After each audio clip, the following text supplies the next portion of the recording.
Hi everyone, कैसे हो आप। तो आप सभी का स्वागत है मेरे इस यूट्यूब चैनल पर जिसका नाम है साइंस सेतु। तो दोस्तों, वीडियो स्टार्ट करने से पहले मैं एक बात बताना चाहता हूँ। अगर आप मेरे यूट्यूब चैनल पर नए हो तो जल्दी से नीचे दिए गए सब्सक्राइब बटन को क्लिक कीजिए।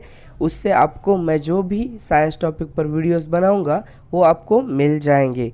और अगर आपको यह वीडियो पसंद आता है तो इसे लाइक कीजिए, कमेंट कीजिए और आपके दोस्तों के साथ शेयर करना मत भूलिएगा। तो दोस्तों, आज हम देखेंगे क्लास 3 इंग्लिश मीडियम के फर्स्ट चैप्टर आवर एनवायरनमेंट की एक्सरसाइज।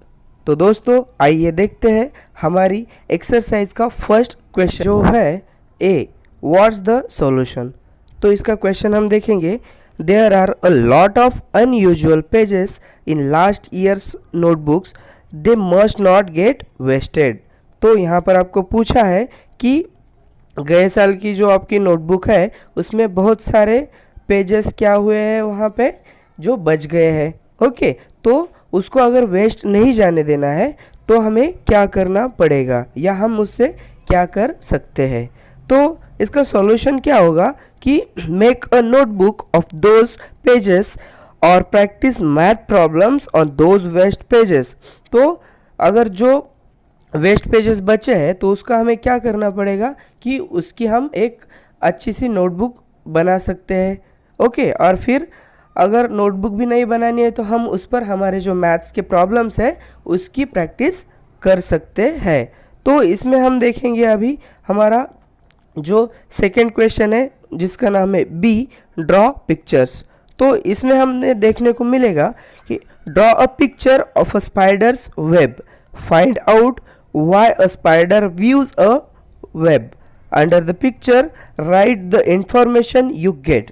तो अभी हमें इसमें क्या करना पड़ेगा कि आपको एक स्पाइडर की जो वेब होती है, ओके, तो उसकी जो इमेज है उसको हमें वहाँ पे ड्रॉ करना है। ओके, और फिर आपको उसमें क्या करना है कि जो स्पाइडर है तो वो स्पाइडर उसकी वेब को क्यों व्यू करता है इसकी इंफॉर्मेशन हमें ढूंढनी है और जो हमने ड्राइंग बनानी है उसके नीचे हमें वो इंफॉर्मेशन लिखनी है। तो वहाँ पर देखो मैंने एक स्पाइडर और उसकी वेब का वहाँ पे एक ड्राइंग किया है और उसके नीचे आप क्या लिख सकते हो कि the spider views a net to hunt, यानी स्पाइडर उसकी वेब क्यों व्यू करता है, क्योंकि उसको क्या करना होता है, हंट करना होता है। उसके बाद हमारा नेक्स्ट क्वेश्चन है जो कि है सी, थिंक एंड टेल। तो उसका क्वेश्चन है what are the uses of cotton. तो हमें इसमें क्या बताना है, जो कॉटन की यूजेस है उसके बारे में हमें यहाँ पर लिखना है। ओके, तो उसका आंसर देखेंगे। The uses of cotton are as follows, making clothes, making a bandage, making a diapers and in hospitals. तो हमें पता है हम कॉटन का क्या करते हैं, हम कॉटन से क्लॉथ्स बनाते हैं और इससे जो बैंडेजेस भी हम अलग अलग बना सकते हैं। और जो डायपर्स होते हैं बेबी के उसमें भी क्या होता है, कॉटन होता है। और जो हॉस्पिटल्स में भी हमें कभी मार लगता है तो क्या होता है कि वहाँ पर हमारी पट्टी की जाती है। ओके, तो वहाँ पर भी कॉटन वहाँ पे लगाया जाता है और जब इंजेक्शन देते हैं तो इंजेक्शन के बाद भी हमें क्या करते हैं, वो लोग कॉटन देते हैं। यानी कॉटन की ये सारे यूजेस है। तो अभी हम देखेंगे हमारा अगला क्वेश्चन जो है what are the chappals made from. तो हमें इसमें बताना है कि जो हम चप्पल्स पहनते हैं वो किससे बनी हुई होती है। तो उसका आंसर आएगा chappals are made from rubber, leather and plastics. तो चलिए दोस्तों देखते हैं हमारा थर्ड क्वेश्चन जो है if there is a loud noise nearby what will a sparrow do, what will a stone do. इसमें आपको पूछा है कि अगर स्पैरो और स्टोन के पास बड़ा शोर हुआ तो स्पैरो क्या करेगी और स्टोन क्या करेगा। तो इसका आंसर क्या है, the sparrow will fly away because the sparrow is a living and the stone will stay there because it is non living। तो इसका आंसर क्या है कि स्पैरो के पास अगर शोर होता है तो स्पैरो क्या हो जाएगी, झट से उड़ जाएगी, क्यों उड़ जाएगी? क्योंकि वो क्या है, लिविंग है। ओके, और जो स्टोन है, स्टोन के पास अगर शोर हुआ तो स्टोन क्या करेगा, वहाँ वहीं रह जाएगा। क्यों रह जाएगा वहीं? क्योंकि वो क्या है, नॉन लिविंग है। ओके, तो इसका आंसर आपको मिल गया। तो हम देखेंगे हमारा अगला क्वेश्चन जो है, what does the house lizard eat? इसमें आपको क्या पूछा है कि जो छिपकली हमारी होती है उसको हम हाउस लिजर्ड कहते हैं, वो क्या खाती है? तो उसका आंसर क्या आएगा? House lizard Yeats small insects. इसका मतलब क्या है कि जो हमारी छिपकली है वो क्या करती है, छोटे छोटे जो कीड़े होते हैं या इंसेक्ट्स होते हैं उसको क्या करती है, वो खाती है। तो हमारा अगला क्वेश्चन जो है वो है question 5। Make a list of the things in your house that are made of wood. तो आपके घर में जो वुड की चीज़ें बनी है उसकी आपको क्या करनी है, लिस्ट करनी है। तो उसमें क्या क्या होगा? तो उसमें एक वुड की चेयर होगी, जो विंडो होगी आपके घर में वो भी वुड की ही होगी, जो डोर होगा वो भी वुड का ही होता है, बेड जो होता है वो भी वुड का होता है, और जो सोफ़ा होता है और आपका जो बाकी जो फर्नीचर होता है वो भी क्या होता है, वुड का होता है। तो अभी हम देखेंगे हमारा अगला क्वेश्चन जो है 6 नंबर का, उसका है name the animals that feed on mice.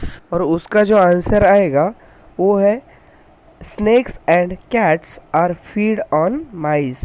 यानी हम जब देखते हैं तो जो स्नेक है वो भी माइस को खाता है और जो कैट है वो भी माइस को खाती है। तो हमारा अगला क्वेश्चन है D, fill in the blanks.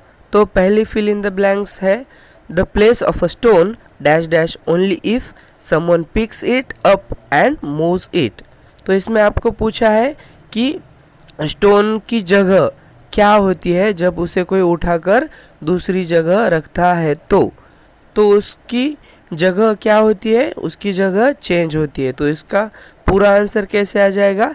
The place of a stone changes only if someone picks it up and moves it. तो अब देखेंगे हम सेकेंड वाली फिल इन द ब्लैंक्स जो है we views dash dash from cotton wool and silk. तो हम वूल के और सिल्क के और कॉटन के क्या व्यूज करते हैं? Yes, we views clothes from cotton wool and silk. तो अगला फिल इन द ब्लैंक्स है वो 3rd नंबर का, उसमें क्या दिया है, leaves dash dash trees they to rot and get mix with the soil. इसका मतलब है लीव्स क्या होते हैं ट्रीज से और वो सड़ जाते हैं और फिर बाद में सॉइल में मिल जाते हैं। तो फिर लीव्स क्या होंगे, leaves fall off trees they to rot and get mix with the soil. मतलब लीफ क्या होते हैं, पेड़ से गिर जाते हैं और फिर धीरे धीरे वो क्या होते हैं, रॉट होते हैं और फिर लास्ट में उसकी क्या बनती है, सॉइल बनती है। तो अभी हम देखेंगे नेक्स्ट क्वेश्चन जो है E, answer the following questions. तो इसका फर्स्ट क्वेश्चन जो है वो है what are the things that we get from our environment. तो एनवायरनमेंट से हमें कौन सी चीज़ें मिलती है ये हमें देखना है। तो इसका आंसर क्या आ जाएगा, we get food, air, water, flowers, fruits, cotton, silk and other important things from environment। Okay, तो environment से ये सारी चीज़ें हमें मिलती है। तो अभी हम देखेंगे इसका सेकेंड क्वेश्चन जो है what helps do plants get from the environment। मतलब प्लांट को एनवायरनमेंट से कौन सी मदद मिलती है। तो इसका आंसर क्या आ जाएगा, plants get water, sunlight and other gases from environment. और इसको इन्हीं चीज़ों के अलावा और क्या मिलता है, प्लांट्स के जो सीड होते हैं ओके वो क्या होते हैं, स्प्रेड होते हैं। किसकी मदद से, विंड की मदद से होते हैं, वाटर की मदद से होते हैं और एनिमल्स की मदद से भी इनके सीड स्प्रेड होते हैं। और जहाँ इसके सीड स्प्रेड हो रहे हैं वहाँ पे एक नया प्लांट आता है। तो ऐसी जो मदद है इसको प्लांट्स को एनवायरनमेंट से मिलती है। तो अभी हम देखेंगे हमारा थर्ड क्वेश्चन जो है what makes the soil in the forest fertile, यानी जो सॉइल होती है तो उसको फर्टाइल कौन बनाता है या वो कैसे बनती है। ओके, तो उसका आंसर क्या आ जाएगा, the remains of dead animals and plants rot and mix with the soil, this makes the soil fertile. मतलब जो एनिमल्स या जो प्लांट्स है उनके पार्ट्स जो होते हैं वो डेड होते हैं, या एनिमल्स डेड होते हैं, प्लांट्स डेड होते हैं। तो ये जब डेड होते हैं तो ये क्या हो जाते हैं, रॉट हो जाते हैं। और रॉट होने के बाद क्या होते हैं, धीरे धीरे ये सॉइल में मिक्स होते हैं। तो ये जब सॉइल में मिक्स होते हैं तब जो सॉइल होती है वो फर्टाइल होती है। वहाँ पे आपको 3 पिक्चर्स दिख रही होगी। एक में क्या है, जो प्लांट्स डेड होते हैं वो उसकी पिक्चर है, और उसमें से क्या हो रहा है, वो धीरे धीरे रॉट हो रहे हैं। और जो सेकंड पिक्चर है वो क्या हो रहा है, जो लीव्स होते हैं वो ट्रीज से क्या होते हैं, फॉल ऑफ होते हैं, यानी टूटकर नीचे गिरते हैं और वो भी रॉट होते हैं। और थर्ड में क्या दिख रहा है आपको कि प्लांट्स जो है वो मैक्सिमम उसका कन्वर्जन किस में हुआ है, सॉइल में उसका हुआ है। तो ये सारी चीज़ें जब सॉइल में मिलती है तब जो सॉइल होती है तो वो क्या होती है, फर्टाइल होती है। तो अब हम देखेंगे नेक्स्ट क्वेश्चन जो है यफ ट्रू और फॉल्स। तो अभी हम इसमें देखेंगे the seeds of some plants are scattered by the wind. तो इसमें हमें पूछा है कि सीड्स जो होते हैं कुछ प्लांट्स के वो क्या होते हैं, विंड से भी स्कैटर्ड होते हैं। स्कैटर्ड होना यानी क्या, फैलना। ओके, तो ये होते हैं। तो इसका आंसर क्या आ जाएगा, इसका आंसर है ट्रू। ओके, तो अभी ये सेकेंड इसका सेंटेंस है plants are non living things. तो ये सेंटेंस तो बिल्कुल फॉल्स होगा, क्योंकि हमें पता है कि प्लांट्स क्या है, लिविंग थिंग्स है। ओके, तो अभी इसका अगला जो सेंटेंस है वो है sparrow grow by eating insect and food grains. तो इसका आंसर भी क्या आ जाएगा, ट्रू आ जाएगा, क्योंकि हमने इन सारी चीज़ों के बारे में हमारे वीडियो लेक्चर में पहले भी पढ़ा है। तो ये थी फर्स्ट चैप्टर आवर एनवायरनमेंट की एक्सरसाइज। तो अगर आपको ये वीडियो अच्छी लगी है तो प्लीज़ इसको लाइक कीजिए, शेयर कीजिए और सब्सक्राइब कीजिए। तब तक के लिए अपना ख्याल रखिए। धन्यवाद।